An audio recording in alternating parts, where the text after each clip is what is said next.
All right, so you're ready to record your first podcast. Do you have a microphone? Who's going to distribute for you? Do you have a studio? What about the editing? All right, everyone relax because I think I have the answer. Anchor app. Yeah, Anchor. It's free. They distribute Spotify, Apple, many more. There's creation tools that allow you to edit and create your podcast from your phone, your laptop, or your personal computer. And the best thing of all, girl, you can make money no matter how many listeners you have. So the answer is simple. Get Anchor.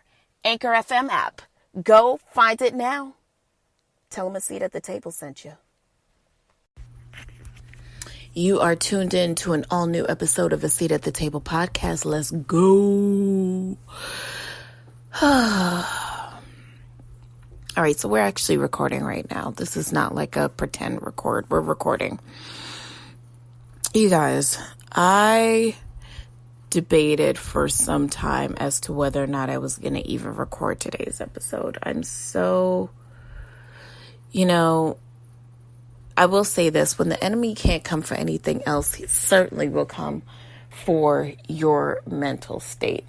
Keep that in mind as you are going through this time of COVID and trying to balance out being in the house and keeping safe and keeping your sanity and getting outside the house and just trying to keep everything afloat while everything seems to kind of be out of your control. So anyway, what is going on? I'm your hostess with the mostest, Gail.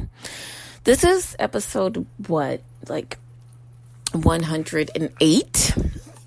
You guys, we've had quite a go-round between each other in terms of episodes. And hold on, let me just say this. Your girl's going to be taking a vacation very soon and it's going to be a short one. Don't look at me like that. But definitely a vacation is coming up. More than likely next week will be either a condensed, if an episode at all, and then we'll resume back after. What has been going on with you? So I have been kind of immersed in new job things and what that's been like, and just trying to get my mind all wrapped around the fact that yo, you got a new job, bro. And actually, fantastic news is, so last week I was going through the process of gathering a team and interviewing and trying to get a team together for myself. I am a visual merchandiser, which means that, it's one of those jobs where it's imperative for me to be inside the space in order for me to do my job, right? So, but as you know, everything's been closed. Things are slowly opening back up. I think the biggest challenge that we're seeing right now is parents and schools and what's going to become of that. But the shopping experience has completely changed. I mean, there is half the capacity in these stores that there used to be. People are nervous about working in open spaces where they really can't control the rules and regulations. But I think for me, working for someone or for an organization where, all of that stuff is thought of before you. So you don't have to get at any position that you are. You're not the one thinking about, you're not managing above and beneath you. You're managing at your level, possibly beneath you, and then going from there. So things like culture and diversity isn't something that I had to think about in the hiring process, because by the time it got to me, it was already decided that, we need to consider culture and diversity as a thought process in gathering a team. So that was fantastic. And I ended out the week with hiring 3 very qualified African American candidates, which was awesome. I was excited just to give them that vibe for the weekend where like, okay, I'm gonna go off into the weekend with a new gig, a new attitude. I'm so excited. So yeah, it felt really awesome to kind of be a part of that vibe. But as someone who kind of goes through my own bouts of mental wellness, so to speak, glass is always half full, kind of half empty for me. And so whilst thinking about the fact that I was extremely happy about, where I am professionally, I was also thinking about the fact that like, damn, personally, I'm not exactly where I want to be. There's some things that I'm working on and some things that I'm trying to manifest and, things that I'm prayerful about. But, it always is in the back of my mind that I'm a woman of a certain age and there are, stereotypical milestones that you're supposed to hit. And I think you have to get to a point where you are okay with who you are, where you are, and rest assured in the fact that you are exactly where you need to be. And you are surrounded by the presence of all that you should be surrounded, of all that whom you should be surrounded by. And you are wrapped and embraced in the love that is befitting of you, not because you did or didn't do anything, but just because you are, So, yeah, I had to call one of my friends this morning, you guys. I had to call one of my friends this morning and apologize for being a bad friend. Now, listen, I'm not going to dig too deep in that bag, but I'm a strong believer in being what you want to see manifested in the world. And for me,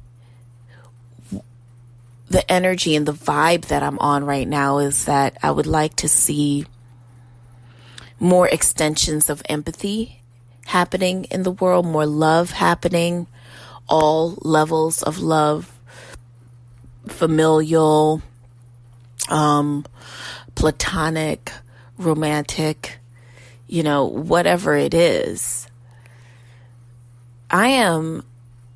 That's kind of like my energy right now. So it's been interesting because with that comes the challenge of, it's one thing for you to get called out by people you love or, people you surround yourself with or whatever. It's a whole nother thing where you can kind of tap into your own ego and call yourself out and say, that isn't a good look. What are you going to do?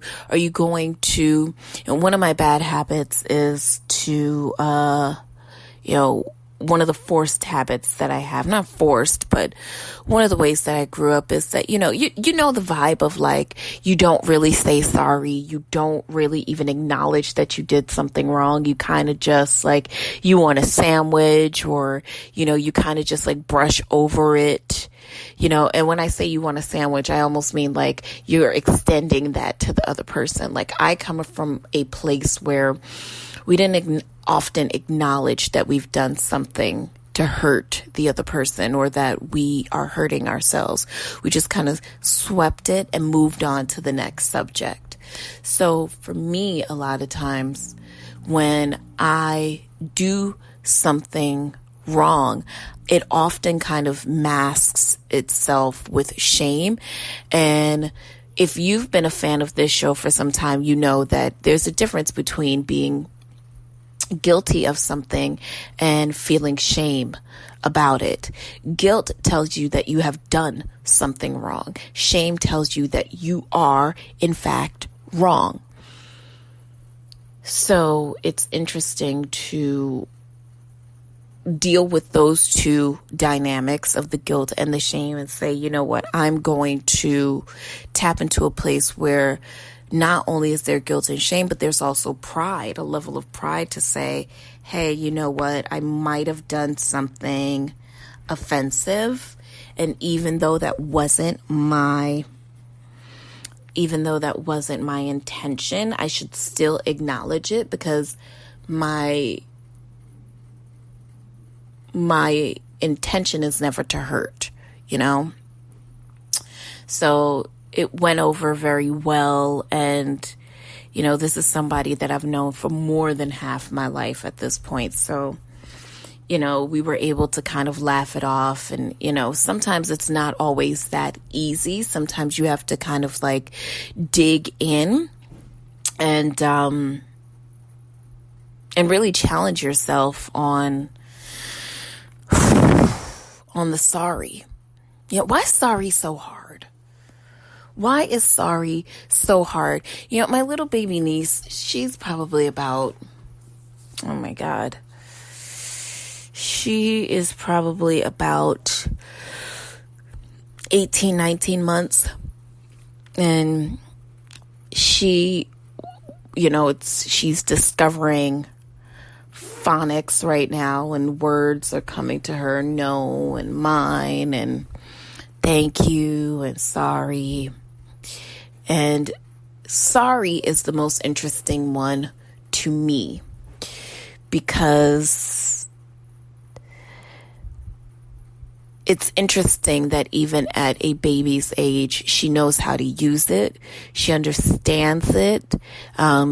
Her voice almost changes when she says, sorry, very soft. You know, when she says no, she's screaming at the top of her lungs. But I say all that to say that, you know, a lot of times we are taught that apologies should be shrouded in shame because something was done to offend, and that something is a weight that should carry shame. But sorry should not carry shame. I think that, like, if we were in a place where it was kind of part of our culture to acknowledge when we've wronged someone and go from there, I think we'd be in a different place, a different world, if you will. So, who wants to hear about how I have been stood up again? So, I don't know what's up. You know what? I'm going to be honest with you. I think that I am blocking my own self. Hear me out. So, I'm an attractive person. There's guys asking me out, you know what I mean? Like, they want to see what's up with the WAP. We'll get to that in a minute. But, like, part of me definitely acknowledges the fact that even though verbally I might be saying one thing, like, yeah, I'm ready to date, man. I'm ready to get out there. I think that what people are reacting to is not my behavior and what I say, but my energy. And my energy is probably not very, like, I'm dateable. I think, like, my energy is probably more like a buyer beware. And the only reason why I say that is, I mean, it's not like it's impossible for you to date someone and still have feelings for someone else, like still kind of be moving past another relationship, right? So I don't think that that's like the weird thing. I think the weird thing is it's just one of those things where like you can't expect people to react to your behavior when your energy doesn't match. So I think that like what's happening and the reason why I'm getting stuck